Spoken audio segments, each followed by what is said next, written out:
Hey folks, today's episode is brought to you by HBO's new show, Crashing.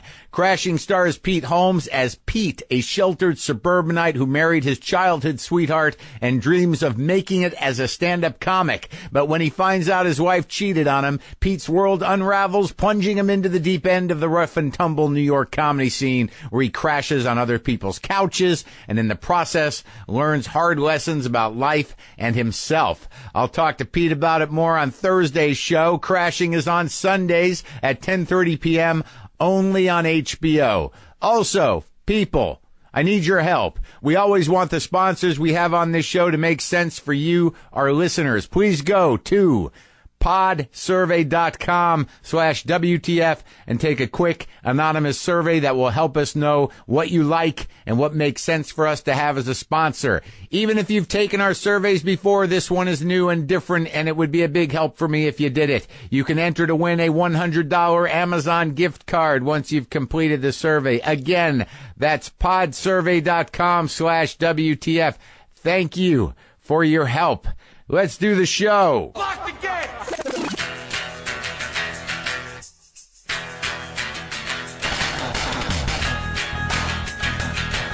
All right, let's do this. How are you, what the fuckers, what the fuck buddies, what the fuck nicks, what the fuckadelics, what's happening? I am Marc Maron. This is my podcast, WTF. Quite a show today. I got to be honest with you. I went down into the American South to North Carolina, to Durham and Charlotte, and had a pretty amazing, cathartic time. Great shows. I'll tell you about that in a second. Today on the show, Trey Crowder, the comedian who has become known as the liberal redneck comedian, will be on a little while from now. Lena Dunham stopped by to talk for a few about the new season of Girls and some of the other stuff she's doing. So, Durham. I always like going down there. I've been to Raleigh a few times. I've been to Charlotte a few times. It's pretty. But I sold out the Carolina Theater there, and I still didn't know what to expect. But, boy, it was great. But the great thing is that I know people there. I know Mac, who's been on this show from Merge Records, from the band Superchunk. I got to my hotel within 15 minutes, man. He came over. We rushed over to the Nasher Museum on the Duke campus. Saw an opening of work by Nina Chanel Abney. This beautiful, big canvases, a lot of color, a lot of themes. It just, and that place had a bunch of people there. It's a beautiful museum, a beautiful space for art. Just, a celebration of diversity in the human spirit, people taking it in, nourishing the soul, being around the art. Had a few hors d'oeuvres, then we split and went right over to the Durham Hotel, which is where I was staying, and his wife, an award-winning chef, Andrea, it's her restaurant over there at the hotel. And, slept in, took a walk around, went over to the Merge offices, saw how the sausage was made, and then me and Mac and a couple of dudes that worked over there walked over to Carolina Soul, the used record store right there in Durham. I picked up James Brown's Reality and Patti Smith's Easter. Got a T-shirt, said hi to the fellas, and then later went over to the Carolina Theater. And my opening act was a girl named Blair Niaz. And my buddy Brian Mallow, also a guy I started out with back in, I didn't start out with him, but I knew him back in San Francisco. He happened to live there too. He reached out, so I let him do a spot on the show. Place was packed. It was very cathartic. It was very raw. It was very real. And it was very funny and relieving. And it was nice to see everybody. And I felt good after the show. Went back to the hotel, crashed, woke up the next morning. Ran into a couple people from the show, who had just gone to a bakery and bought a lemon chess pie. Where the fuck do you get chess pie? Nowhere but the South. So they were like, we love the show. Do you want a piece of this? We're just driving. We got to drive an hour out into the country where we live. Had a great time at the show. Talked for a while. Had the guy in the kitchen slice me off a piece of that pie. Ate that shit for breakfast, plus some other pastries. Got jacked on sugar, passed out. got my rent-a-car, drove 2.5 hours to Charlotte, however long it was. Drove straight on through, stopped for gas, got a little taste of the town along the highway, the gas station. Felt like North Carolina, but it was good. There's good people down there. Then I got to Charlotte, checked into the fancy hotel. That place is crazy at night, man. Charlotte is a fucking shit show at night. Just like people packed out, dancing, partying in the streets. It's crazy. I don't know what's going on there. I do know that there's something going on there. But that show was amazing too. I did the night theater and, pulled in about 900 people or so. Again, just, connected, wrote it out, did about almost 2 hours. Both nights, very appreciative crowds, and again, a very emotional and cathartic experience. Good nights of comedy, good nights of community, and it was beautiful because a lot of people don't do North Carolina anymore because of the HB2 legislation. The LGBTQ community has had a rough fight down there. A lot of people don't perform down there. I think it's hurt the state a great deal. But I decided to go, and I'm going to kick in a good chunk of the proceeds that I got, the fee to charities. I'm going to put most of it into equalitync.org, and I'm going to put a little bit into the Carolina Tiger Rescue, which is not, a social cause, but they need some money because they got to keep them big cats alive. They take in tigers and leopards and all kinds of strange exotic cats that people buy as pets or zoos, roadside attractions, or they got all these cats down there that they're keeping alive and saving. Very exotic, large cats, and they just took in a bunch, so I'm going to put a little money there, but most of the money I will be sending to equalitync.org. But, like I said, it was, they were great shows, man, and it was great to be out. Once I got out, it was great to be out, and I do want to thank the people who came out and saw me. So, that's my update. All right? Lena Dunham was in town. The last season of Girls is on, and, she also does a thing called lennyletter.com. Is the culture website she runs, and Women of the Hour is her podcast. This is me in a little chat with Ms. Dunham. You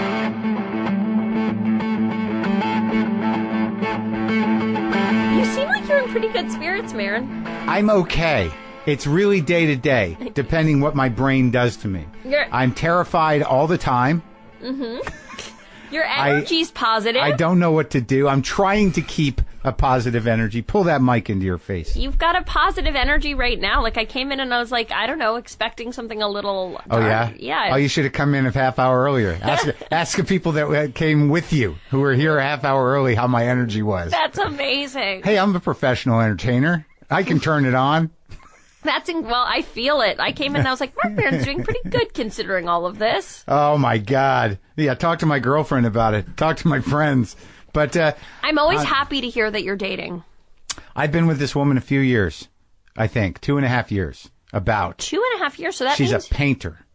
So you were beginning to date her when you came and did Girls? Yes. Yes. I remember that because you were like, I'm with a painter. And I was like, well, yeah. You're always with somebody, so how am I going to keep track of this? Yeah, she's an abstract painter. She's very good. She's the real deal. You know about painters. Yes, I do. You live with painters. That's so great. And does she live here at the Cat Ranch? No, she lives down the street on her own ranch. Does that work better for you? Yes. That's great. Yeah, there's no risk of destroying it just from claustrophobia. I love it. I love it. Don't you find that if you can manage, like she got her own house, she has a studio, so we spend a lot of time together, but there is that ability not to be so far up each other's asses that causes problems. Yeah, Jack and I lived for a while in a studio apartment, and it wasn't the best thing for our relationship. And then once we had more space, we were like, oh, our problems went away. Did they? Kind of, Is yeah. that true? I mean, we have different problems, but the problems of the studio apartment went away.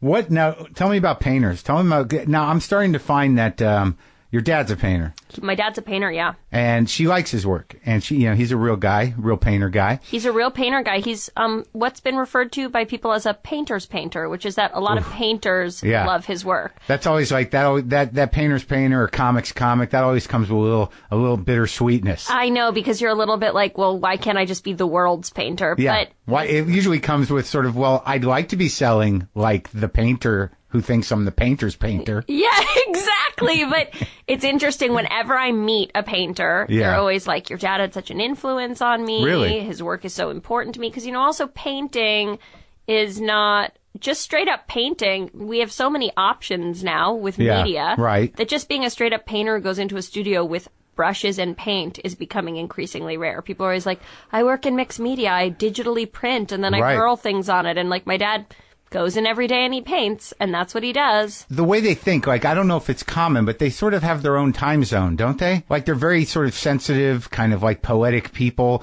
that, to stay in that groove where you're just, thinking about a canvas or working with a canvas and finishing canvas. I just feel like she exists in this sort of hyper real, very intuitive reality.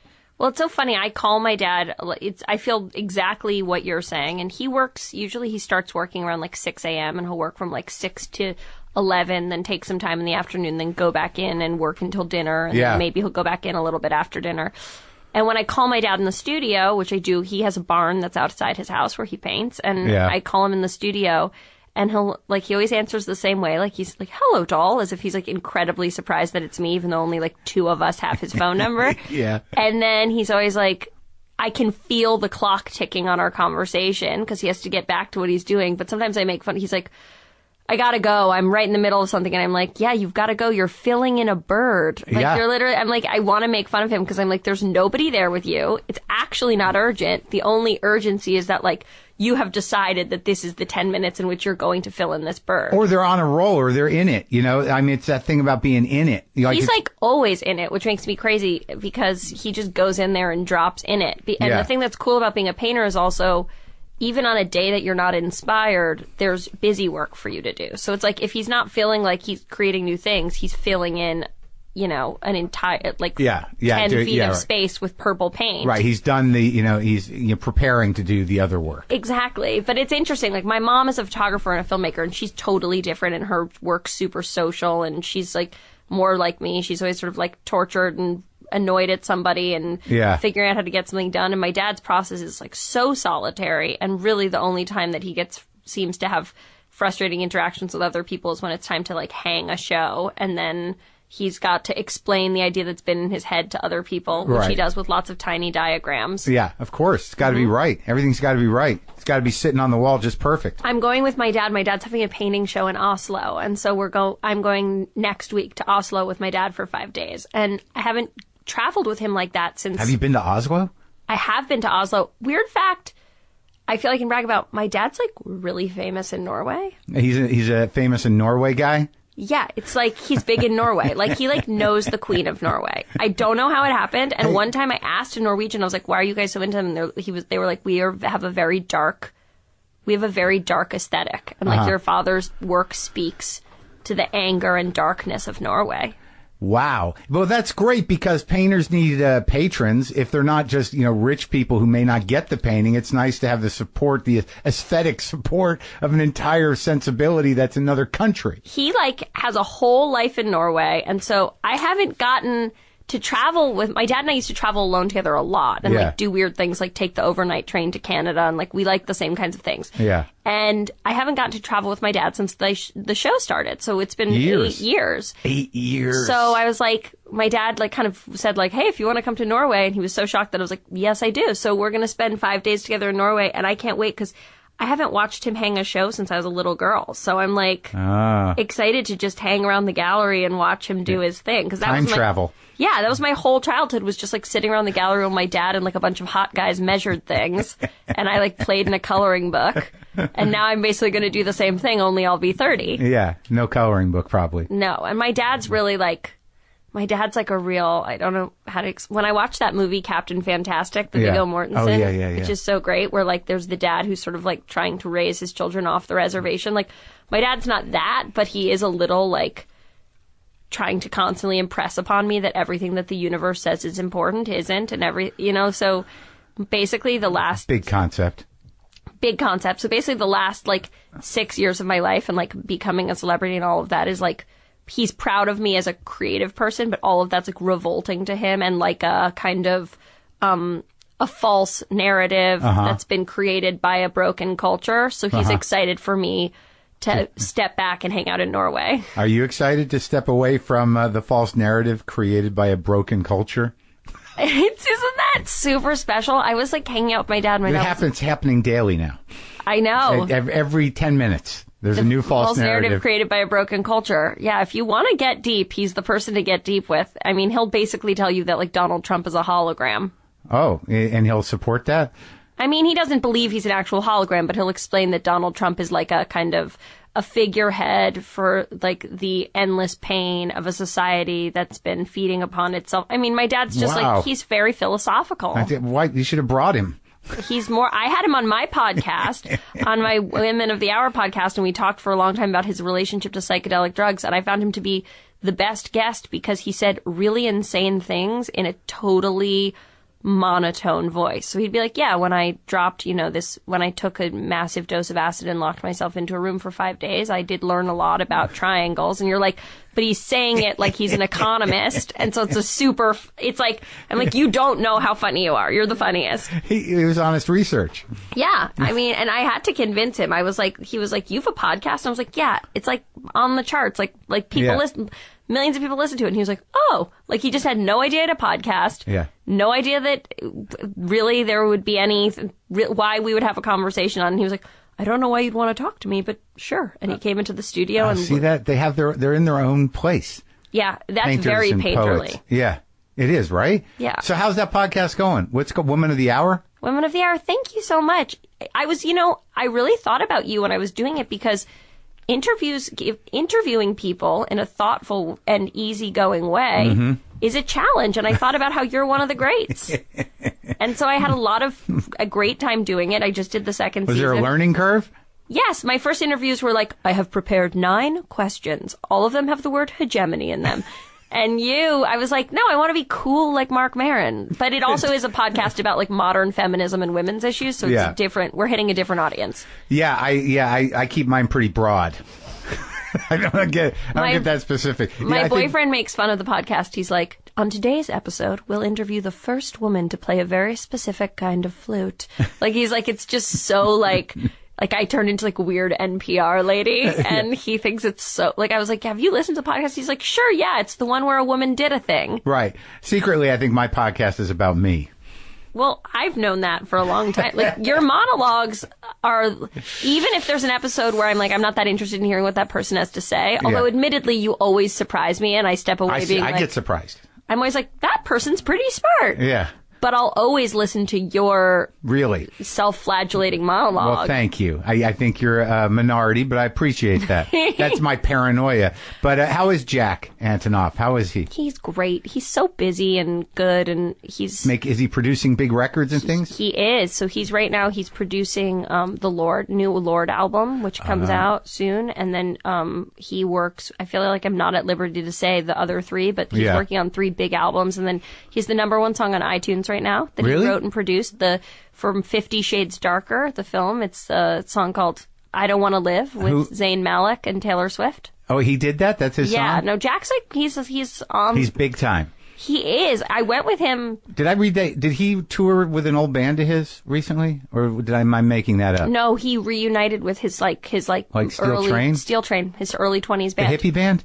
They are a hippie band. Yeah. Yeah, he loves you. He loved being on this show. Well, we talked about the hippie music for a while. That was a good interview. It was Jack is interesting because I always say that he's like a musician who has the soul of a comedy writer. He has the tortured soul of a comedy writer. Yeah. But just happens to be making pop music. I thought that whole element of him, seeking solace and refuge in that music because it was comforting in a dark time, and then realizing that it was not his music necessarily. Yeah. No, he's had it's interesting because he's had a lot of different phases, and I don't want to speak for him, but I will. Mm-hmm. As his partner of half a decade, I guess I can say this, which is that I feel like he's had a lot of phases of, like, what is my music? And he ultimately realized, like, he's a pop musician. But He likes to pop. He likes to pop. But, Yeah. like, he brings depth and power and emotion to pop. And pop is, like, the language of love, and it's the language of connection, and it's, like, the language of our youth. And so it has validity. And it's also the language of the music business. It's also the language of money. Yeah.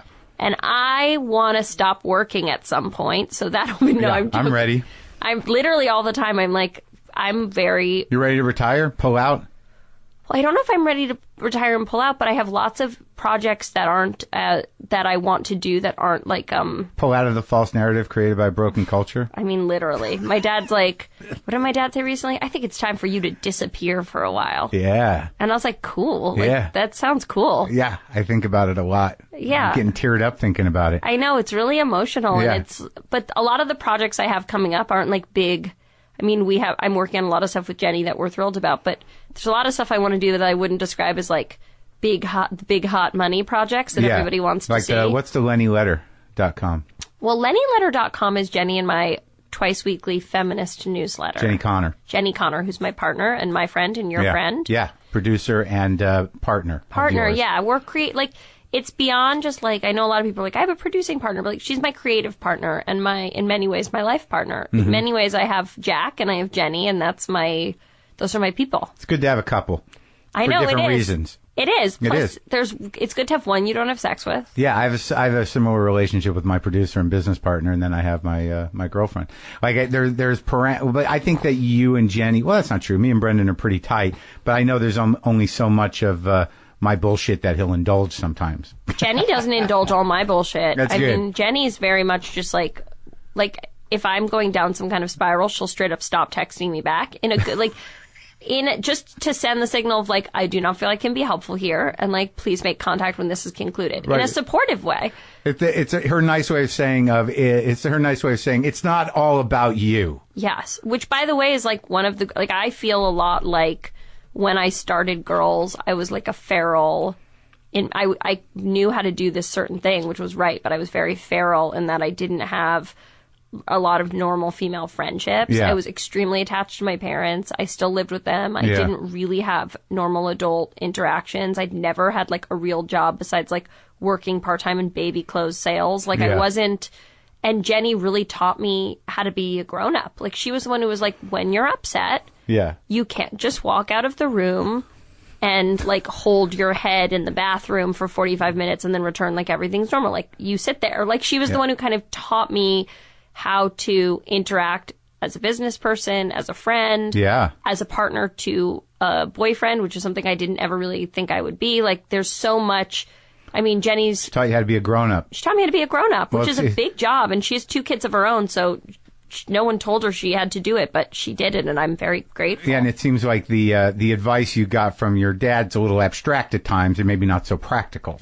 Well, my dad's thing, that's very true. And my dad's thing is very much like, his vibe's very like, fuck it. Like, if you're not having a good day in the writer's room, move to Tibet. Like, that's for the day. Yeah, like his vibe is very much like, we don't have to live within this. Like, he's always trying to figure out how to like game this. I mean, he's not off the grid, but he's figured out a great way to like make his life really work for him. And what about your mom? What'd you learn from her? My mom is really interesting. My mom is like an artist, but she's also a very shrewd business person. Mm-hmm. And she's extremely self-possessed, and she doesn't take any bullshit. So that's a role model. Yeah, she's a role model. My mom is a role model. We're like really good friends. So what is Lenny Letter? So Lenny Letter is something that Jenny and I created because we wanted to basically have a platform not only for women to engage with each other on the issues of the day, on feminist issues, but also a place to sort of elevate other women's voices the way that our voices have been elevated by having the platform of the show. So it's everything from personal essays to political commentary to letting you know how you can contact your local rep to like a piece about nail care. Like, we're really kind of running the gamut of things that are interesting to women because women contain multitudes and there's no one size fits all. And we wanted to create a snark-free, sort of emotionally pure place for women to hopefully be comforted in this crazy time in history. So we put it out twice a week. I'm super proud of it. And I'm proud of it not because because it's like some shining example of my creative work. I'm proud of it because I feel like our editor-in-chief, Jess Gross, and Jenny and I have been able to create a space where women feel really, really safe to express themselves. And that's all I ever wanted, because I haven't always felt safe expressing myself. And people are coming and going and doing it? We have our Lennys. Like there's a nice, strong pocket of devoted ladies and some men who really read it and really consider it and really respond to it. And it's one of the first times I really understood, because with girls, so much of the conversation around it got lost in when you have a show on HBO, people who don't get it and don't get what you're trying to do are still going to watch it and still going to have something to say. Right. And Lenny's more of the kind of thing where its audience found it. And so everybody who's engaged is engaged because it's their thing. And so a lot of the crazy noise that existed around the show that you had to parse through just to kind of connect to people who might understand you is not there with Lenny, because the people who are reading it are the people who really want to be reading it. So it must be very unlike the show. I imagine that if you sit down and look at the engagement or the feedback of that it must be satisfying in a different way. Completely. And same with the podcast. Those are two things. You feel like you're doing a service. You feel like you're doing a service, and and also that they're doing a service for you. Sure. Do you feel this way about people who watch the show? Wow, how did I listen to your show? How did I find it and watch your show? How did I find this tribe of people who see the world how I do and connect and I wonder if they feel like they're a tribe. I definitely get a lot of emails from people who felt like they were alone or that they were inspired to get sober, or, it helps them with their fear or their darkness or whatever. I don't always get the sense that they necessarily feel like there's a lot of them. Yeah. But I think they do feel like, well, at least there's you. Yeah. I would think, or whoever I'm talking to. That's how I feel with Lenny. I feel like we have these women who kind of didn't have a place to see themselves reflected back. Right. And also we're trying really, really hard, both on the podcast and on Lenny, to reflect clearly that, there's no one kind of woman, there's no one kind of feminist, that, being female right now is extremely multifaceted, and that we want to create connections within that. Now, okay, so now this is the last of girls. Yeah, the last 10 done. We're done. Oh my God, what was it like after you shot the finals? You were such a special part of Girls, by the way. You really came and you really played a character. You really turned it out. 2 eps. 2 eps. I was a city councilman. You were great, and I loved you. when you showed up at the party just to say fuck you. That was one of my favorite things we've ever shot, when he was like, it was very big of you to show up at, when Ray says, it was very big of you to show up at my party, and you're like, fuck you. And did you say you were moving to Katona? You're going to move to Katona. Connecticut, or somewhere, yeah. I think it was Katona, but I can't be 100% sure. Yeah, and I did my fake comb over. Your comb over, was that your idea, the comb over? Yeah. I wanted to look different, but I didn't want to shave it all off. That was so good. Yeah, you looked very like nasty insurance salesman. Yeah, good. I'm glad I pulled it off. I was honored to do it. It was fun. It was an honor to have you. I remember we were I think it was really the first time I tried to do something that wasn't me. You were amazing. And I remember we were sitting around trying to figure out who to cast, and Jenny was like, do you think Marc Maron would ever do this? And I was like, it's worth a shot.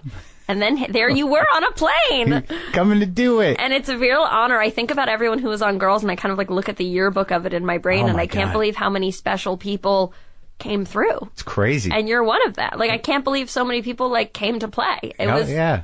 Actors like to work, and people, like to be funny, and a lot of great people on there. Got really lucky. What was the last what was that last day? Was there a lot of crying and much crying. So much crying, and just feeling like it was interesting. My grandma died this summer right in the middle of shooting, and I took a couple days off to be with my family next to her while she was dying, I wasn't in the room when she died, but I was sort of there for all the lead up. We were then told by the hospice worker that we were all being too noisy and aggressive, and we needed to leave her alone because we were basically being too noisy for her to die. You let her die in peace. Well, it's 6 Jewish women. What do you expect? So we're all in there I'm braiding my cousin's hair and shrieking about something with my boyfriend, and literally the hospice worker was like, how can you expect her to die under these circumstances? So we went out and hung out in the hall. And she passed away? And she passed away, 96 years old. 96. Dorothy Simmons. Good work, young lady. Wow. Yeah, she That really is good. She really did it. Almost 97, but she was born on leap year, so she always liked to say like, "No, I'm 32" or whatever, like dividing it by 3. Yeah.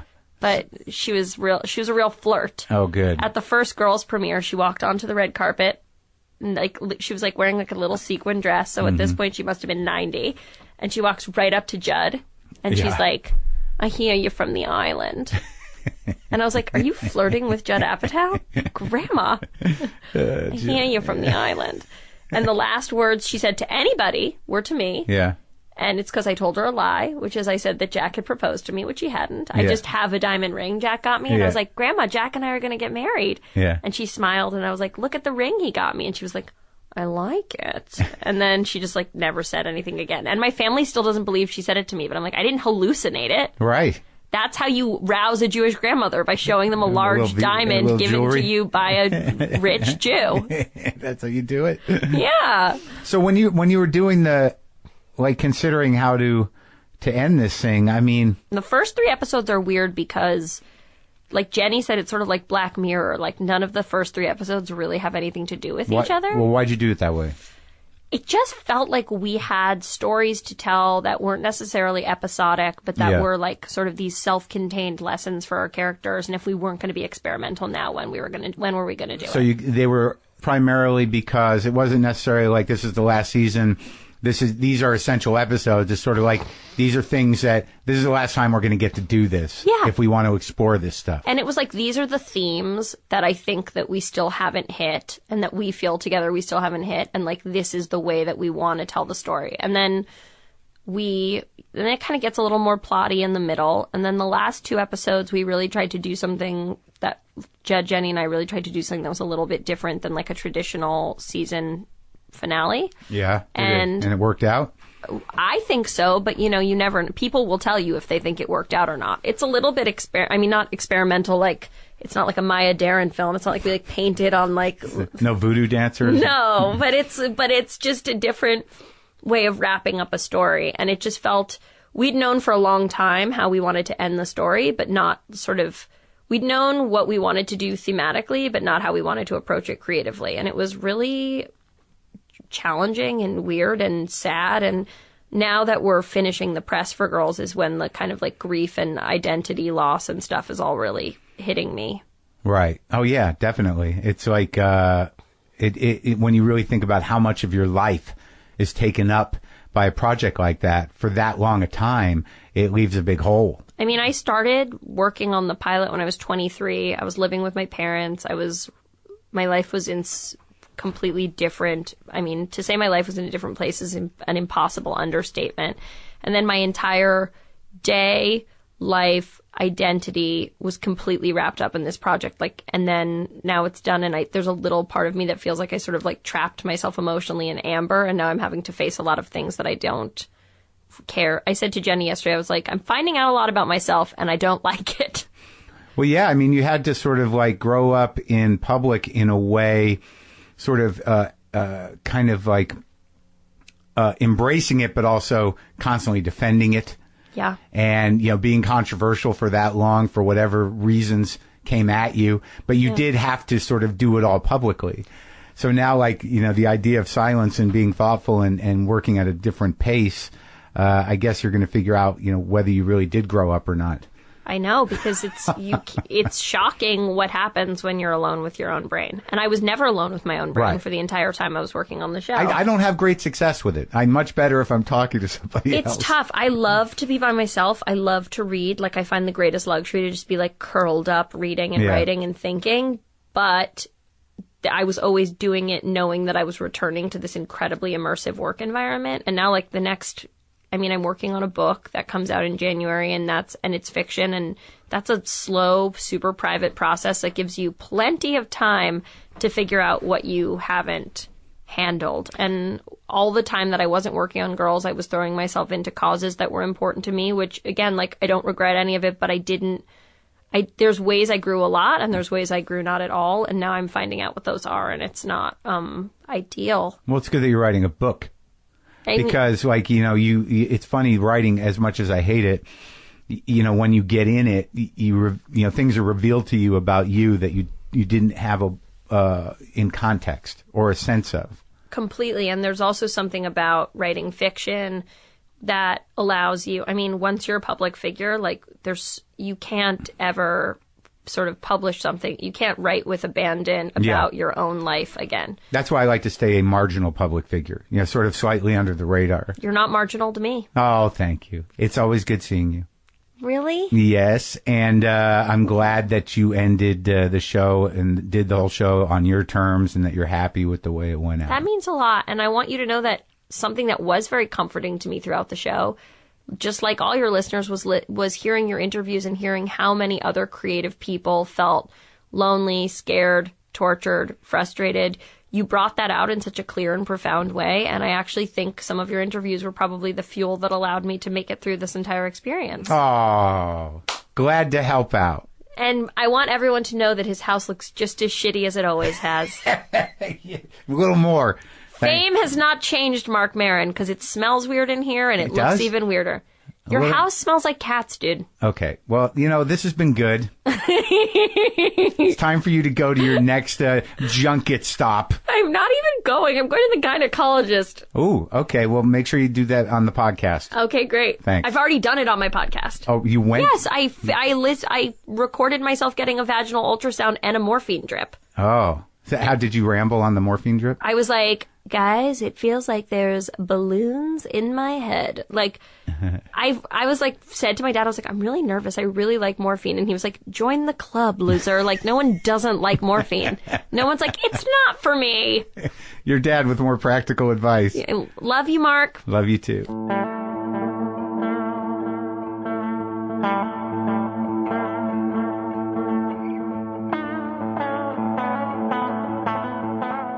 Well, that was fun. That was nice to see her. That was good.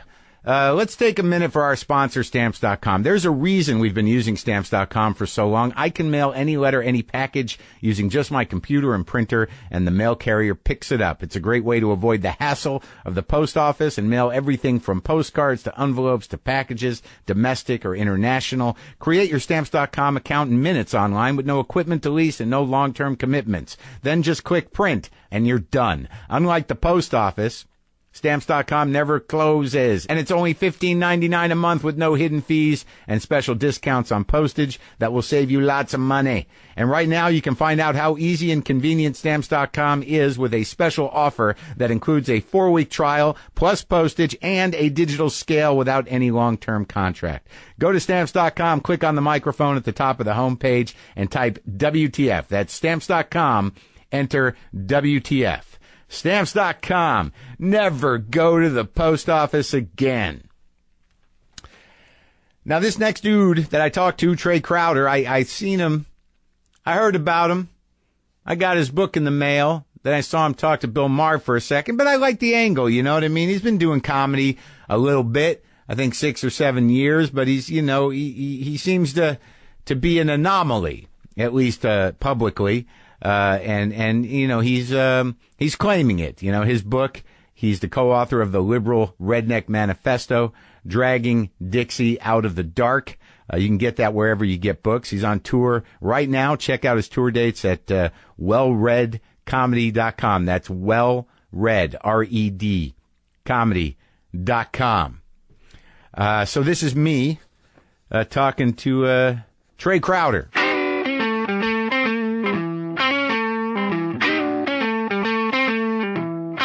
How old are you? 30, about to be 31. So you kind of grew up with the truckers then, like they were part of your childhood? Yeah, probably around like high school, early high school age is when I first found out about them or started listening to them. And I remember, I think, if I'm not mistaken, they were the first band that I ever played for my dad that he dug. That like he actually a new band. Here's some new guys. First band, of mine, that I brought to him and that he actually liked. Right. And so that's when I was like, oh yeah, well these guys must be super legit then or whatever. And I started diving further into it, and I don't know, it really struck a chord with me because I was like, oh man, you can be like overtly Southern but not in the stereotypical ways. You know what I mean? You can be like progressive or intellectual or whatever too with what you're doing, while still being explicitly Southern, because there really isn't a lot of that, you know, in pop culture. And that was one of the first things that I saw, especially, you know, from the newer things that was like that, and it just really resonated. Right, like cool, culturally progressive Southern stuff. Right, exactly. Well, there's definitely been some pretty big literature from the South. Without a doubt, yeah. But it seems like that never... I don't know. It's like that's kept completely separate from the rest of it. You know what I mean? Like, it didn't catch on with the working people. Right. Yeah. Yeah. And as far as the perception of the South, it doesn't seem like that really seems to make a difference. The fact that there's... Well, I'm not sure that it was necessarily the greatest view of them, like some of the Faulkner stuff and Flannery O'Connor. Yeah. That was... well, I mean, you know, for years I was guilty of stereotyping the South. I think it was just easy to do because, you know, there were certainly people that fit into that stereotype, and it became sort of as much a kind of, you know, I don't know if it's racist, but it definitely became a negative characterization that was very easy to do. Like, it was almost like, as comics, almost any stupid voice was a Southern voice. For sure, always. If you were going to do, if a comedian was going to do a bit about somebody being an idiot, they would immediately launch into some version. That don't sound right to me. You know, Well, it's just, and it still makes you laugh. Right. But then when I started traveling there, you know, outside of my own nervousness, you know, I remember going there early on, and it was still kind of.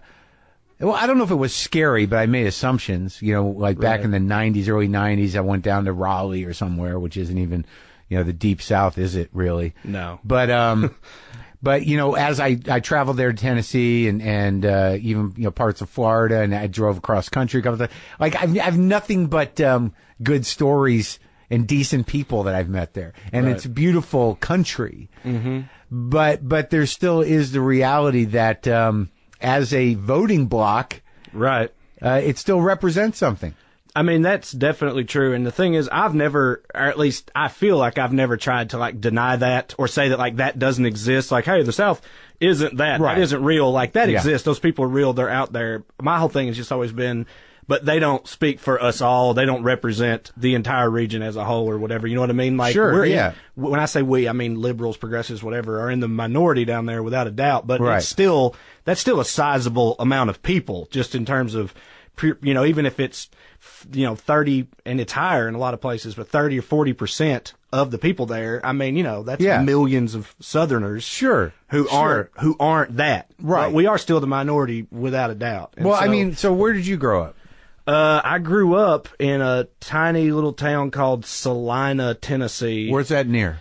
So, Knoxville's on the east side of the state. Nashville's in the middle, almost directly between Knoxville and Nashville, and then 40 miles up on the Kentucky line. We had no traffic lights in my hometown, no Walmarts, no McDonald's, nothing. I mean, it's rural. Really? Very, very. Like what, just a post office and a store? There was 2 grocery stores, post office. There was a dollar store, 3 liquor stores when I was a kid, you know. But no, we had a Dairy Queen. How big is your family? So my mom's side of the family is actually pretty big because her mom, my mama Cat, my grandma, she had 8 brothers and sisters. So there was a lot of them, but a lot of them left and went north before I was born, you know, for work or whatever. Yeah. So I would only see them for reunions and stuff. But then I've only kept in touch really with a few of them, honestly. Of your mother's sisters, kids? My mom's side of the family. Second cousins and whatnot, yeah? First and second. So my mom only had one sister, my aunt. Yeah. She passed away. She had 2 sons, my first cousins. One of them passed away. Her husband passed away. So, like... How'd your cousin pass away? He OD'd. There's a lot of that in my family. Oh, really? Yeah, my mom, in fact, is an addict. I mean, like, in recovery now, but you know the deal. You know, she's always an addict or opiates. Mm-hmm. Yeah, pillbillies. Yeah, they got caught up in it big time. And your cousin too? Yeah, he OD'd in 2015. Really, recently? Yeah. On oxy or heroin? Oxys. Really? Yeah. And so in terms of the extended family, you just don't keep in touch because of ideological reasons, or just because they're out in the world? And I mean, I don't keep in touch with mine either. Honestly, I don't know how fair this is or not or whatever, but so like I said, my mom was an addict, and she was kind of in and out of jail too when I was growing up. So like, we have a relationship now. It's okay, whatever. But like, she wasn't around a whole lot for a long stretch when I was growing up. Yeah. And my only connection to that side of my family was her mom, my grandma, and she passed away of just old age, bad health in 2010. Yeah. And after that, I just kind of, and she was like the last link to that side of the family. You know what I mean? Sure. I don't really have anything against most of them, but I just don't. Right. I don't really keep in contact with them. But your mom's doing better? Yeah, she is. She's doing better. And the thing, like, I came to realize as I got older, like, she, as a lot of addicts do, she has genuine mental health problems. Right. And I mean, so she still deals with that. But in terms of like her addiction, I mean, yes, she's clean and has been clean, for a good little bit now, a few years. And so you never had any problems? Me? No, not with that. I don't feel like I've. I mean, I like to drink. Trey. Yeah, right. I don't count it out. But no, I never really drifted into that because of the warning signs. All the shit that I've seen. Yeah, it could go either way. I talk to people like that all the time. Like either you're gonna be that, or you're gonna never be that.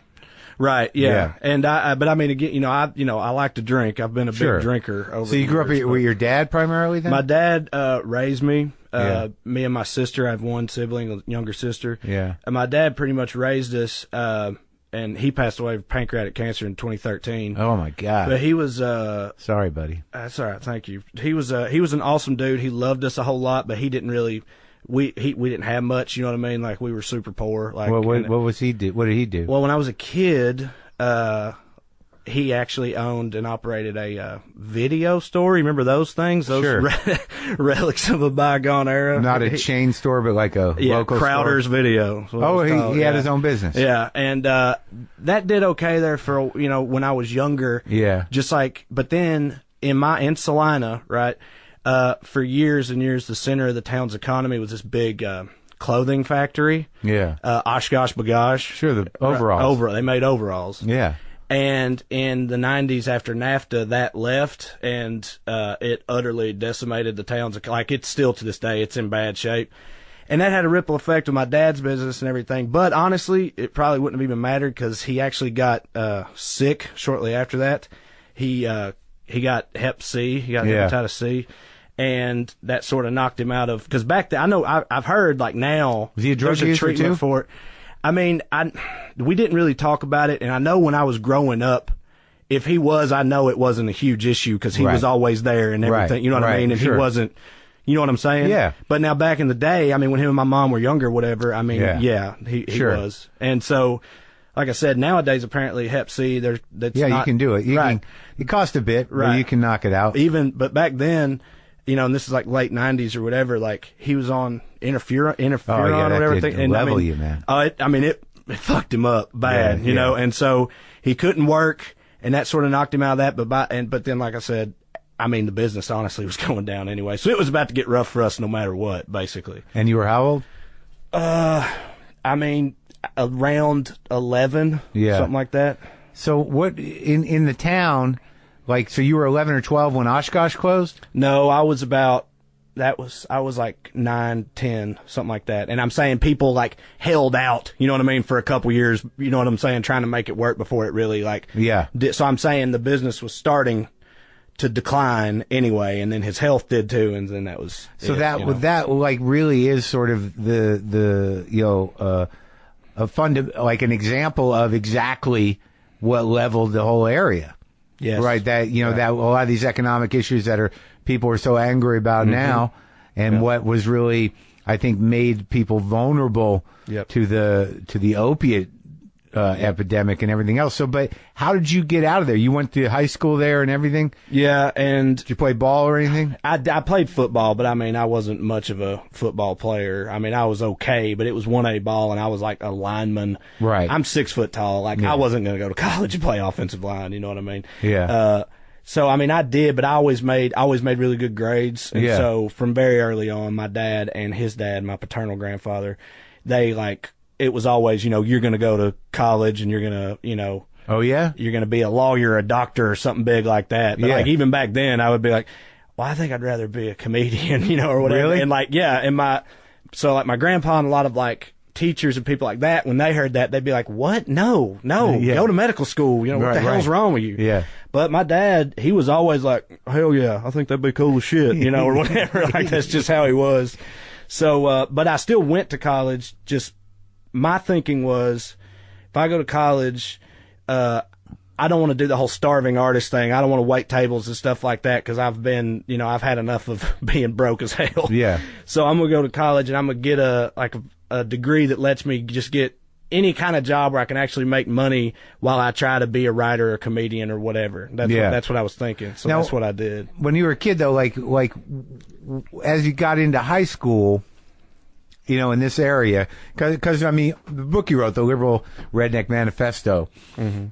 I mean, you are an agenda-driven comedian, and it's a good angle at this point. You've been doing comedy a little while, but I mean, what started to sort of inform that? I mean, were you like when you were in high school after the factory closed? Could you see your classmates and everybody drifting into something that was different than you remember when you were a kid? I mean, I definitely was aware of like, I got to get the hell out of here. You know what I mean? Because if I don't, it's not going to be good, because I see plenty of people that don't. And I knew that was important. A lot of that stuff, though, I didn't really gain a good perspective on, I don't think, economic until later. Realities. Right, exactly. Yeah. Until later. Because the thing is, because of the way that it was there, whatever, most everybody was in the same boat in large part. And so, like, my frame of reference was just so fucked up in that way. Like, when you say the economic realities coming from a poverty-stricken area, there was just a lot of shit I didn't understand until later, and like looking back on it, like, oh damn, that was poverty. You know what I mean? Like abject poverty. And at the time, it was just me and all my buddies were like that. Right. And was there a point where, something changed your heart or changed your mind? Were you surrounded by hopelessness? What was the social tone when you were in high school? I mean, I tell people often, and again, this was something that I didn't realize until looking back. I used to be even more defensive about the South back, when I was younger. I'd be like, it's not that bad. It's not like that or whatever. But I come to find out later, it was just that my hometown, oddly enough, just wasn't as bad in those like stereotypical hateful ways or whatever. And what I've chalked that up to is there's actually a black community there. Yeah. And like in a lot of towns of that size, like very rural parts of the South, they don't really have that a lot of times. And so that's where you get like my wife's hometown. There are no black people at all. Yeah. And so I think that made a big difference as far as as far as all that went. 'Cause I didn't really see, I heard stories of people in neighboring towns like putting a noose in like a black kid's, like the only black kid's locker or something like that. And I was always like, really? Like I could never imagine that happening when I was growing up. Because I mean, shit, dude, my buddies, black guys I grew up with, they'll whip your ass. You pull some shit like that. You know what I mean? But also it was integrated, and there was a black community, and that gave you a different perspective. But you didn't feel a lot of hate or a lot of tension in your world. No, I would get very defensive about my uncle a lot, my dad's brother. He's gay, and I knew that. And, did he live down there? No, not at the time. He does now because of my grandma, his mom. Yeah. Her husband, my grandpa, died. Her other son, my dad, died.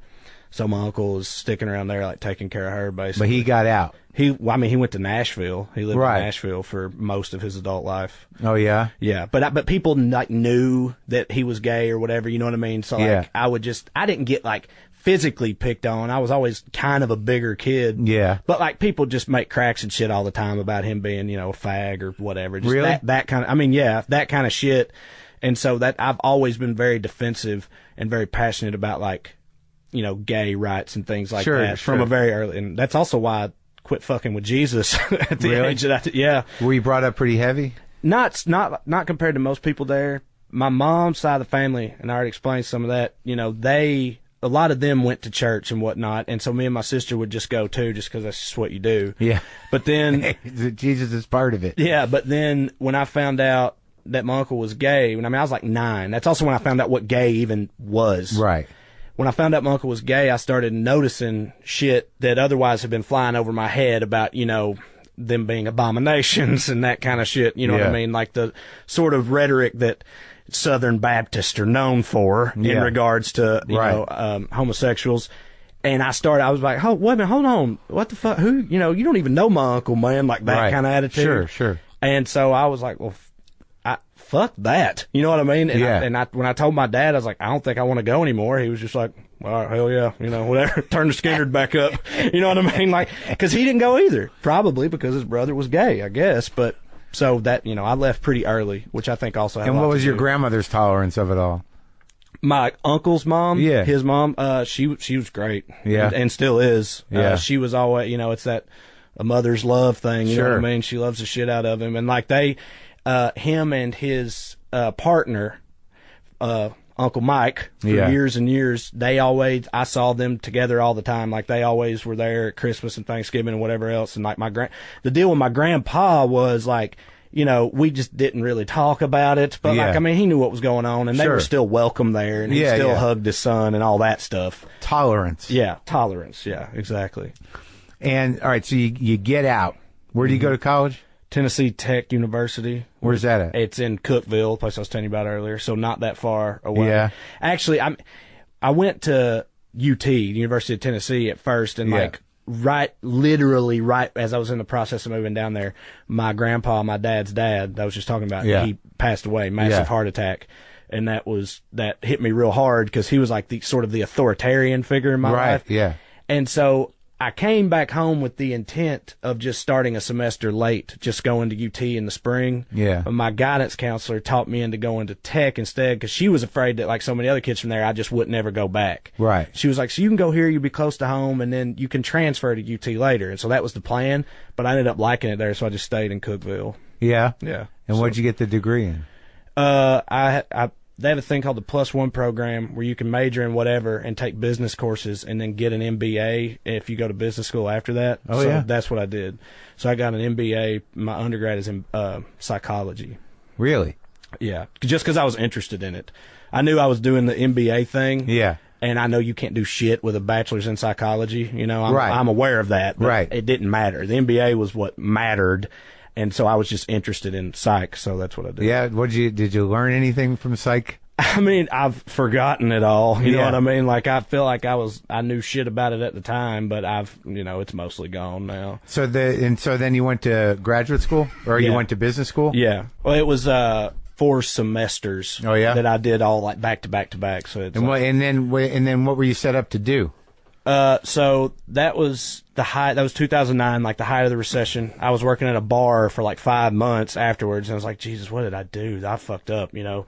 But then I just, the first job I was able to find was with the U.S. Department of Energy in Oak Ridge, Tennessee. Are you familiar with Oak Ridge, the Manhattan Project? Oh, yeah. The Manhattan Project was split between Oak Ridge, Tennessee, and Los Alamos, New Mexico. Yeah, that's where I grew up. And so Oak Ridge is where they enriched the plutonium that was then shipped to New Mexico and put into the bombs or whatever. Yeah. Well, that was the precursor to the DOE, and they just never left. They're still there. They still have the lab, the ORNL, Oak Ridge National Laboratory, Y-12 Nuclear Weapons Complex. There's a particle accelerator there. A bunch of wild shit. High security situation. Very much so. Still in use. Yeah. Oh yeah. Yeah. And they're building a big multi-billion-dollar brand new nuclear facility out there right now. For energy or for defense? Defense. Oh, really? Mm-hmm. And what was your job there? I was a contracting officer. So, the federal government, they don't really do anything. They just contract it out to private industry. I negotiated and awarded and administered federal contracts. To subcontracting companies that do the stuff. Yeah, I was lower level, so I was mostly contractors that mow the grass or mop the floors. Bring or the whatever. Food in. Yeah, that kind of thing. That's what I did. No national security clearance. No, I mean, well, I had a Q clearance, which is like a top secret equivalent or whatever, because I had to. I mean, I did see some shit that I think technically was nuclear secrets, but I didn't understand. It was all in I'd have to be a nuclear engineer to even know what the fuck they were talking about. Like you're walking into a room seeing a chalkboard or something? Right, that kind of stuff. Or they talk about it in the meeting. I'm in there for business reasons, but all that stuff, it was classified or whatever, but I mean, you couldn't get it out of me even if you tried, because I don't know what the fuck it meant anyway. Right. So what were you experiencing in terms of the realities of government, or how did that shift your brain at all? Did you feel like you were working for something bad?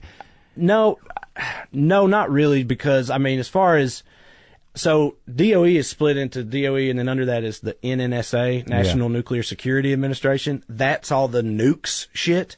I was with DOE, so it was all like I was paid by the Office of Science. So technically I was working to support the DOE's science missions and stuff. So I felt philosophically or whatever, I felt okay about it. You know what I mean? Right. I did. And then that's another thing with all this shit with me allowing me to quit that job and everything that I've done. One of the main things I'm most grateful for now in retrospect is that I'll never have to work for fucking Rick Perry, who's now the Secretary of Energy. Yeah. You know, when I was there, it was a Nobel laureate, and then after that, the head of physics and energy at MIT. Right. And now it's Rick Perry. So, glad to not be there anymore. Well, did you feel that were you surrounded by smart people, or that a lot of smart people? Yeah, people trusted the leadership.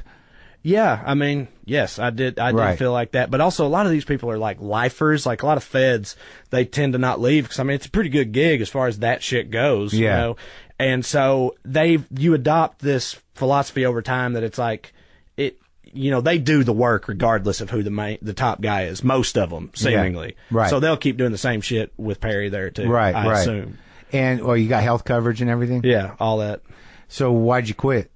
Because I had made some videos that went viral, and comedy became an actual viable option. Were you doing stand-up when you were there? Yeah, I started at Side Splitters in Knoxville, was my home club. Were you doing the kind of jokes you were doing now then?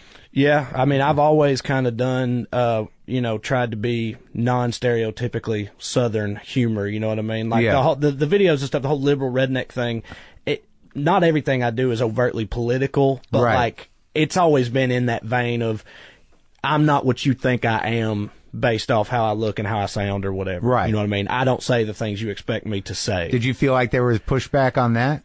From the club or just from crowds? The club? Or whatever? I mean, yeah, depending on what it was about, because some of their rules, like, it had to be church clean, they called it. I couldn't say damn it or hell or nothing. And so any kind of remotely risque topics, they'd be like, you don't do that. The host don't do that. Really? Yeah. Yeah. But I was still, even that was my home club. I was going down to Chattanooga or going to Nashville or doing alt shows, just whatever, like super early on. And then I started, hitting the road a little more. How many years in are you when you do these videos? 5.5 years. So, and that was a couple years ago? And that was a year ago. A year ago. Mm-hmm. So what prompted you to do them?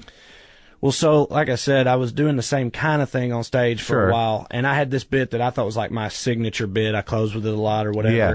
And it was very similar to the videos. The bit was basically me, yelling a bunch of liberal shit in an extremely redneck fashion after setting it up. Right. And I never said the words liberal redneck, but if I made a set list or whatever, that bit was entitled liberal redneck, right? Right. And my close buddies that were comics, I started telling them about 2 years ago, I was like, I think I want to do a video series about this. And then I went to, I did this writer's workshop that NBC does. I got into that and went to 30 Rock or whatever in 2015. You did? You went up to New York? Yeah. NBC does this late night writers workshop program that you can submit to or whatever. And I got into it in 2015 and went up there and introduced the liberal redneck character to them up there as part of that workshop. And they they loved it. They were like, you need to do something with that, right? So how long's that workshop? It's just a week. You go up there for a week. Is it like connected to SNL or something?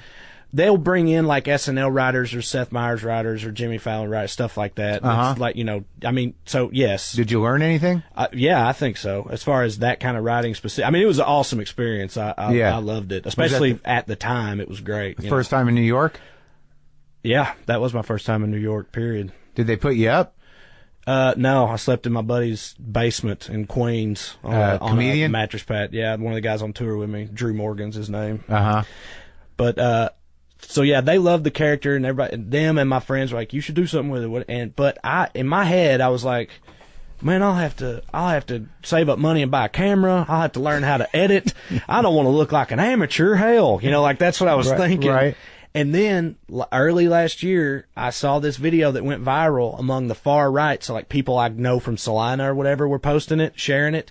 And it was a preacher in North Carolina, but about my age. Like, you know, people you knew from home were posting it? Yeah. And like, so it's a guy, early 30s, preacher in North Carolina, standing in the woods by a big jacked up truck, just yelling at his iPhone about the transgender bathroom laws and perverts in the bathrooms and Jesus will strike them down and all that stuff.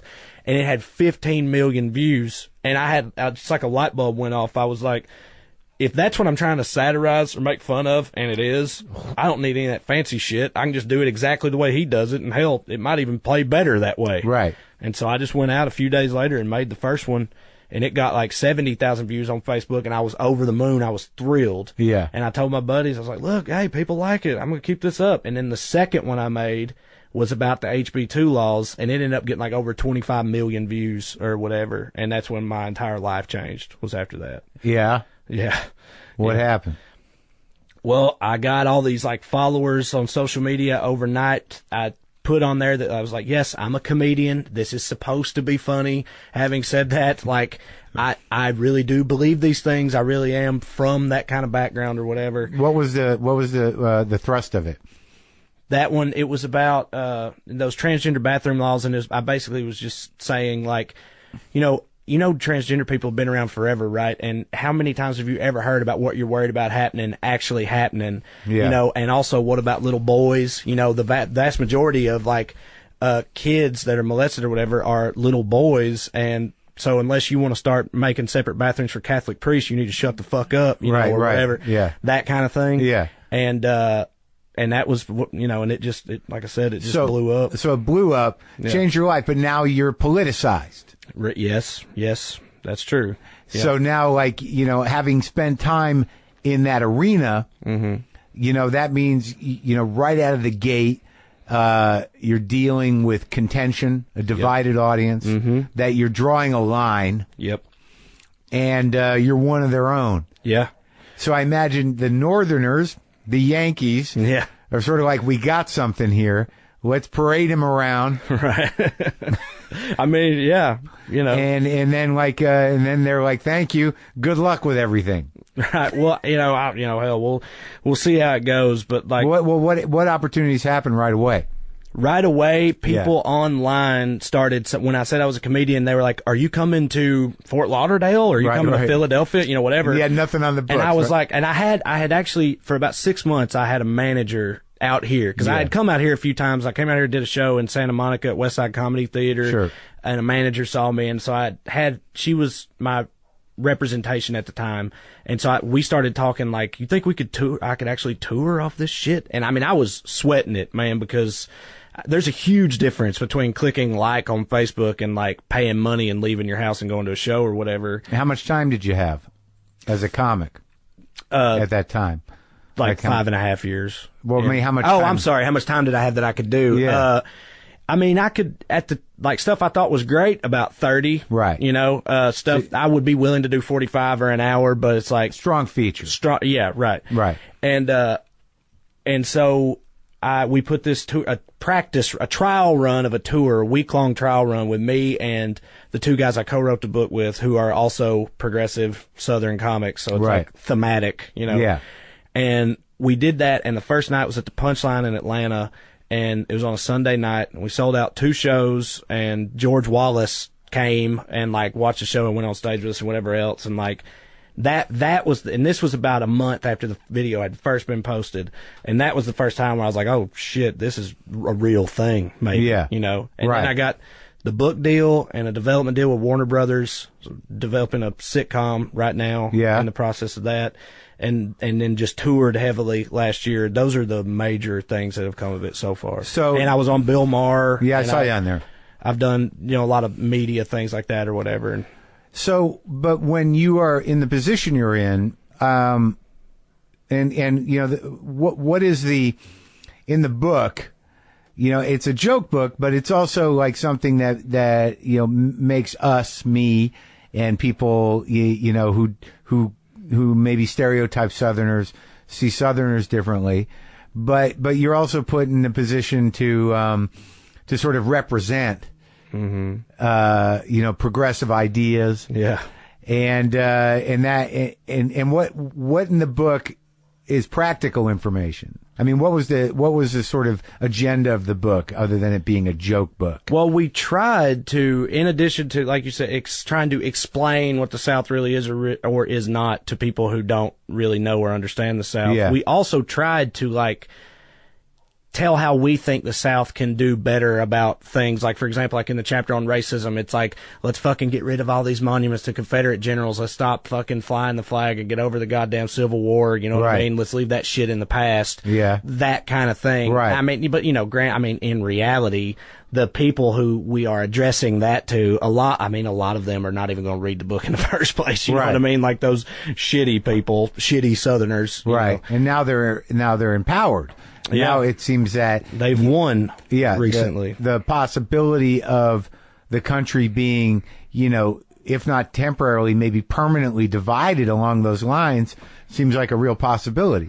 Yeah, for sure. So when you were touring, like, how much pushback did you get from did the South disown you? Was there? No, well, I mean, okay, this is separate from the tour, but like my hometown, Salina, for example, there's a lot of people praying for me. You know what I mean? Back home, but they're not lashing out at you.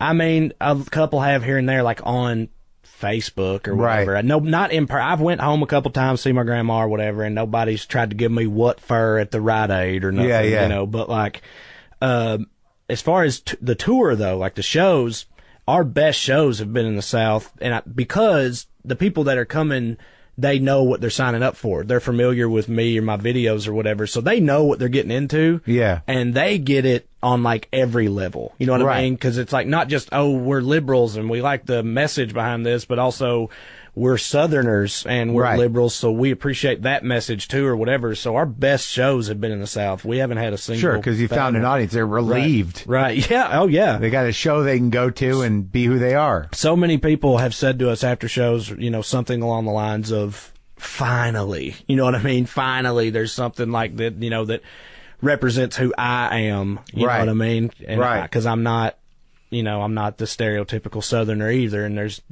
this hasn't been a thing before. Well, okay. So given that, they now you found this audience of like-minded people, and obviously they were there, like you said, they've always been there. Mm-hmm. What, how, and I know you're just a comic, but it comes down to, what do we do with those, the people that, can't see past their hatred or their religious beliefs? I mean, how do you deal with them in your life? Have you had to in your family or just in general, coming from where you're coming from? Do you have to sit down and have conversations with them? Yeah, for sure. Not in my family as much anymore because of all the reasons I told you earlier. Yeah. The people I keep in touch with are very small and they're mostly on the same wavelength as me.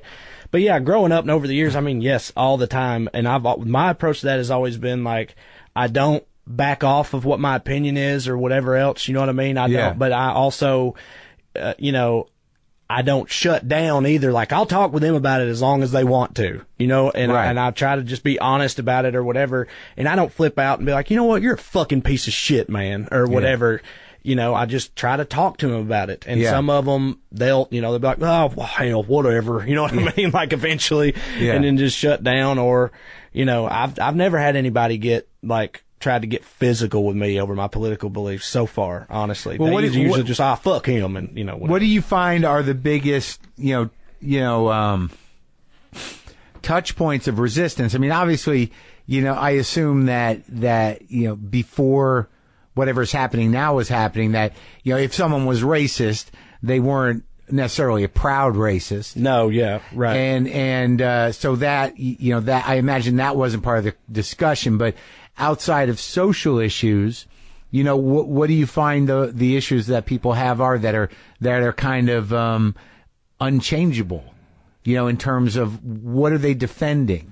Well, right now I'm talking specifically about my hometown, but there's a lot of my hometowns out there. And like I said, their quality of life has just went off a cliff in the past, 20 years or whatever. And they just, so like you said earlier, you said they're vulnerable. I mean, they're desperate. Like, they just want things to get better. And they think that, so when they hear, oh, we're going to bring your jobs back and whatever else, hell yeah, sounds good to me. You know what I mean? They just want their lives to not be as shitty as they've become. It's not an ideological thing. It's just, it's just sort of like hopelessness and anger. Yes. Yeah. Because it's out of their control, and all of a sudden it's all gone. Yeah, exactly. And they think, liberal America or whatever just doesn't give a fuck about them at all. You know what I mean? Like, that's the perception that they have. And so and they also think that liberal America thinks that, they're all stupid, they're all racist, whatever else. And so that causes them to just, lash out again. You know what I mean? They ain't voting liberal or whatever because fuck them big city liberals think they're better than me. That whole kind of attitude is I think definitely real. Well, right. The using the word liberal as some sort of derogatory thing without really connecting anything to it. Right. Libtards. Yeah, I know. I've heard that, and I see that around. I think that's old Rush Limbaugh. That's an old one. Right. Right. Libtards. Mm-hmm. But it seems to me that when I really think about it, that had things like they got to blame somebody. Right. Yes. Yeah, exactly. And, they can blame the government. Mm-hmm. And then when someone speaks to that, like, yeah, the government's awful, and then gets into office and then just does the same fucking thing. Mm-hmm. Just new guys, different government, usually worse.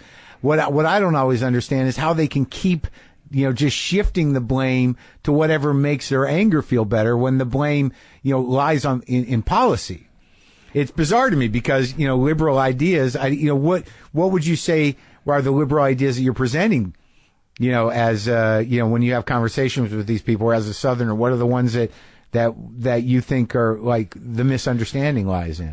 Well, okay. It's weird to me that, like, the problem with, like, welfare and food stamps and stuff like that, when so many of these people are also poor or whatever, but, like, and some on welfare. Right, exactly. But, I need my food stamps. You know what I mean? But these motherfuckers, they're lazy. Right. You know what I mean? Like, there's a hypocrisy to it. For sure. And a lot of them, too, though, are like, and I'm not saying my in-laws are like that, but what they are is they're in that income class where they're not getting food stamps and all that kind of shit, but like they're not doing great either. Right. You know what I mean? And there's a lot of people that are like that, and they blame people on food stamps and whatever else for being lazy and just abusing the system and wasting all their money and all this kind of shit. And that always really bothered me. And they're paying for that. Yes, exactly. They think they're paying. And for like that. I grew up on food stamps. You know what I mean? So I've always been very, I guess, defensive about that, but also like, it just doesn't track for me because, again, like, really, those are the bad guys. Right. You know what I mean? Not the motherfuckers who,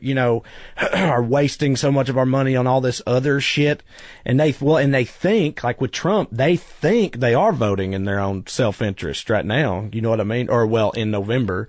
You know what I mean? Because, hell, he's going to bring my job back. He's going to, that does represent their interest to them. That makes, yeah. And it's like, even if liberal ideals, economic ones, were in their self-interest from before, well, clearly they didn't feel that way.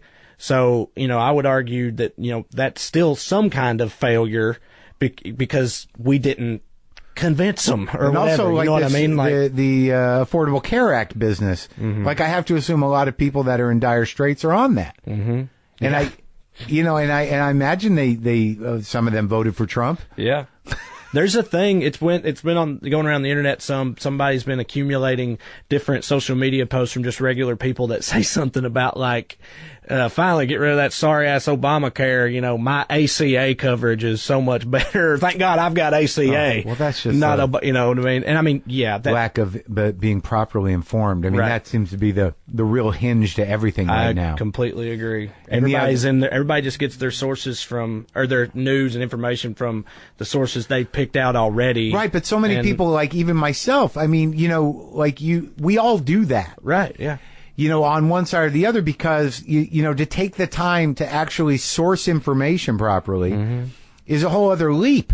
Yeah, that's true. And if you're just in a loop of Facebook posts of people that they've already, targeted you as somebody that gets off on whatever the ideology of those posts are, and it comes to you, you're like, well, this is the news here.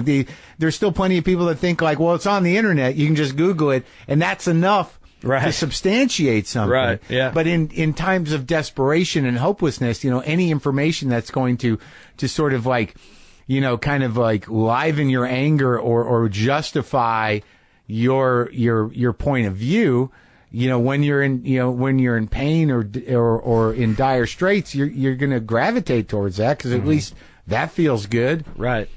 Yeah, absolutely. And I've honestly, and I mean, I'm very guilty of that too when it comes to just, reading something, and if it's, fits my narrative or whatever, as long as it's not from some, bumfuck.com or whatever, I'll probably go with it. Sure. Like you said, we all do that to an extent. I know. I've had to become very aware of it. Like, I'm saying something like, what do I really know about this other than I read a headline? Right. I heard that, But I've made like a concerted effort over the years to not like a lot of people I know, when people say some shit on Facebook that they don't agree with politically or whatever, they'll either block or remove them, and like that kind of curating your own bubble in that way. Like I've tried hard over the years to not do that, to like keep those people around or in touch with what's going on with them or whatever. Because I mean, a lot of them are people I grew up with. Hell, a lot of them are like, they're friends of mine. And that's another thing too. Like I know so many people that voted for Trump, or that other people in other parts of the country would be like, oh God, you're what's wrong with America.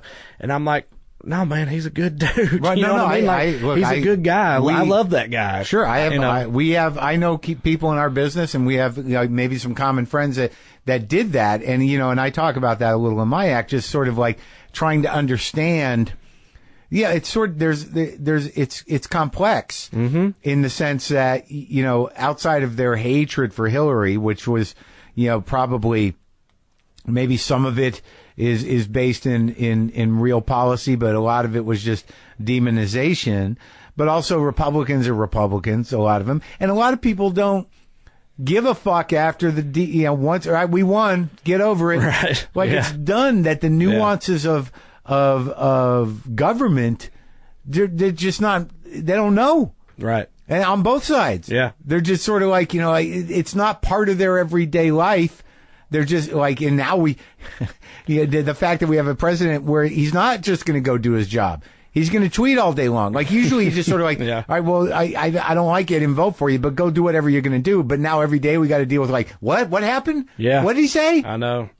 And I mentioned this when I was on Real Time, and Bill was kind of like, really? You really think so? But like, another thing that's crazy about the whole Trump thing to me is like, I know, because I know these people. If you would have polled, I mean, what became his base, rural, working class, white Americans, whatever, if you would have polled most of those, especially the men, however many years before he started calling Obama out, what I mean, for being Kenyan or what the fuck ever, before that, if you'd have polled them, what do you think about Donald Trump? I guarantee you it would have been almost across the board negative. Yeah. He's a fucking billionaire, silver spoon up his ass, know-it-all Yankee who thinks he's better than everybody, and, whatever else. Like, that is not their kind of guy. Like, he's really not, just as a person or as a, a personality.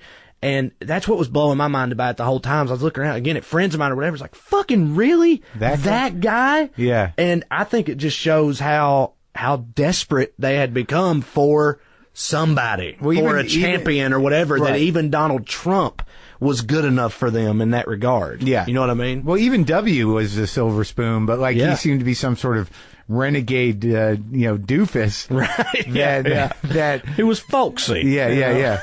But he was like, he was the oddball of that family, and that, he was the one that could never get his shit together and actually grew up Texan in a way. Yeah. Well, I don't. So what? Well, I mean, you're just a comic, but yeah. But I say that a lot. I feel like, it's like there's people like. Well, we're desperate too. I mean, that's the thing is like, I don't think that whoever they're calling liberals or Democrats or whatever, that, we don't understand some things, but I don't think it's fundamentally not understanding the life that they're leading, but, we don't understand, intolerance or fear of diversity or, or a fear of education. Like there are things that are practical that are going to get lost in this dialogue. And I mean, and we, on some level, have to be more aware of that. And we can't, just, draw the line. I don't know how we start to bridge the gap. Yeah. Well, I mean, you're right. As far as the intolerance and all that, yes, fuck all that. There's no concessions to be made on those fronts. Right. I completely agree. But what I've told people when we've had conversations about, my people, whatever, rural Americans, is like, especially in my hometown, in a place like that, to me, it's kind of ridiculous to actually think or believe that a lot of those people who are so motivated by how shitty their lives are and getting their job back and their way of life back or whatever else, that they care more about, Muslims or terrorists or whatever else. Now, that shit don't hurt. I'm not saying, either way, they go along with it, which is still shitty as hell, without a doubt. Right. But a lot of people seem to believe that, like, oh no, that's the thing. That's what they love about Trump, is all that stuff. That's why they're on board. Yeah. And I don't think that's true. I think it was the other shit that he sold them economically or whatever. And they were like, look, if you can do that, whatever, fine, fuck it. Like, and also the idea that there's this mythological America that's been lost. Right. Yes, exactly. And, maybe, generations ago, obviously things were different and people could earn an honest living. That was lost. But there has been, a lot of progress made, culturally and politically that is now going to be lost in the name of getting back to this idea of what America was. Yeah. I don't know if he's going to bring back the manufacturing base or whatever. I would be stunned if any of that happens, not regardless of policy or whatever, just, automation, you know what I mean? Robots and shit. Like a lot of those jobs, they're not coming back. And I think there's a huge reckoning that we're all going to have, especially these people, when it really reaches that tipping point where, they just aren't those jobs, because you mentioned earlier, they're proud to not be on welfare or food stamp. They're very proud of that. Right. They don't need nobody's help. Right. It's going to reach a point where, the actual feasible route might be, universal basic income or something like that, because we just don't have jobs. And I know how that shit is going to play with these people. And I don't know what the fuck's going to happen when we finally do reach that point. My fear is that the fuck it vote. Right. is really existentially like, let's end the whole thing. Right, yeah. I think some people basically just fucking say that. You know what I mean? Just like, yeah, fuck it. Blow it all up. Start all over. Yeah, exactly. I definitely think there's an element of that out there. And yeah, that scares the fuck out of me. Well, yeah, because that's like a complete existential crisis. That was like the same sort of like hopelessness and dark desperation that leads to, a devastating opium epidemic is nihilistic in nature. That the idea of getting into a relationship with that drug, not being able to get out of it, but that sense of sort of like, fuck it. Mm-hmm. It's over. This is not as shitty as the alternative. You know what I mean? Yeah. Anything is better than the alternative, even if it's getting strung out on fucking pills or, blowing the whole thing. Hey, can't be worse. That's what a lot of people think, Yeah, I don't know what divining, it's a scary time. But I'm glad that you're at least speaking for those who have, care about other people and believe in the idea of a inclusive and tolerant democracy. I just right now, it's probably pretty good for business for you. Right? Yeah. I can't. No, I would rather we not be in this position. Right. But yes, it's not. It's not going to be bad for me. I don't think. Unless it's bad for everybody all at once. Yes, exactly. Yeah. So, what is the sitcom? How'd that pitch happen? What's the show idea? So, Warner Brothers had come to me, wanted to do a development deal, but because of the book. Because of the videos. And and they came and saw some of my live shows, and whatever, scouted me a little bit. If you got the goods. Yeah. And then I signed a deal with them, and they were like, here's the deal. We want your voice, but you don't know what the fuck you're doing. You know what I mean? They were more diplomatic, but they're like, you're brand new to this, so we're going to pair you with somebody. A writer. And you will have a say in that. Sure. You'll go through that whole process. That's the way they go, yeah. So I did all that, and I got paired up with these two guys, Rob Thomas and John Imbaum. Yeah. They co-created... Rob Thomas has been around for a while. He has. He did Veronica Mars, and him and John did Party Down. Remember that show? Oh, sure, yeah. And Rob does iZombie right now. Anyway, and Rob's from Texas. Yeah. Right? So I got partnered with them, and then the show concept we put together was based around my life or my point of view, but it's not autobiographical or anything. But, I mentioned earlier, Oak Ridge National Lab, all that shit in Oak Ridge. So it's like a guy who grew up poor in like a trailer or whatever in a town like that, like Oak Ridge, Tennessee, where, it's a shitty little redneck town, except there's also these world-class scientific facilities or whatever. Right. He left at 18 to leave, never wanted to come back or whatever, but now at like 30, he's got a job opportunity. He's a scientist, right? Oh, yeah. And he's got a job opportunity he can't pass up at the lab. Right. And so he's moving back home with his wife from California to work at this lab in the town where he grew up. So now he's surrounded again by his old redneck buddies and his, with his wife from California and his highfalutin job. Yeah, and exactly. And his mom is just getting out of prison. Oh, wow. Which, again, that's somewhat autobiographical. Where are you in the process? Where are you in the development process? We're writing the pilot right now. We actually just turned it in, so we'll good. See. How'd it come out? Good? Goes. I mean, yes, I feel good about it. I've been stressing about it like a motherfucker, unsurprisingly. Yeah. But, I feel pretty good about it, so... All right, man. We'll see how it goes. Well, congrats on the success, and I hope the best for all of us. And it's nice that you're out there providing that connectivity and relief for like-minded people. I just hope that at some point